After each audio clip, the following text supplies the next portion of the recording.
Attaque verbale, rétention des informations, désinformation, corruption, entre autres, sont les mots auxquels est confronté le journaliste camerounais dans l'exercice de ses fonctions. Aujourd'hui, quand un journaliste va sur le terrain, il attend qu'on lui donne une enveloppe.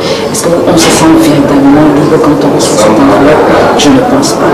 Parfois, vous avez la bonne intention de bien faire votre travail, mais en face, vous avez des personnes qui ne comprennent pas du tout, effectivement, que vous devez obtenir ces informations pour traiter de façon équitable le sujet que vous avez. Donc aujourd'hui, c'est aussi une interpellation à l'endroit des administrations, effectivement, pour que les journalistes aient accès à ces informations pour pouvoir bien traiter l'information. La non-vérification des sources d'information et les conditions de travail précaires peuvent parfois en être les causes.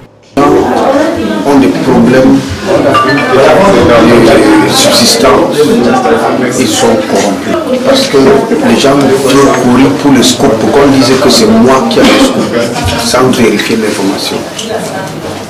Après 24 août, peut-être 72 heures, on constate que c'est des. Pour contourner ces épreuves, le judiciaire invite le journaliste à s'armer des valeurs morales qui régissent cette profession. Pratiquez votre profession dans les normes, dans la dignité, l'amour, la justice, de l'équité, l'intégrité, le patriotisme.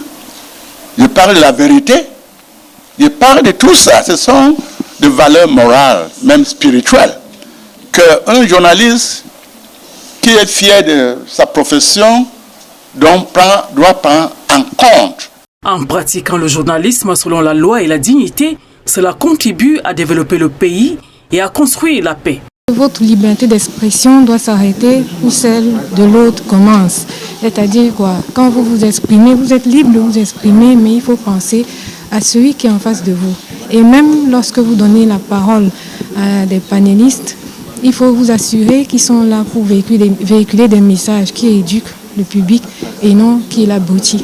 Célébrée depuis 30 ans, la Journée mondiale de la liberté de la presse, commémorée ce 3 mai 2023, est également un moment de réflexion pour les professionnels des médias, de s'évaluer afin de mieux pratiquer et utiliser de manière juste et libre les valeurs liées à la profession de journaliste.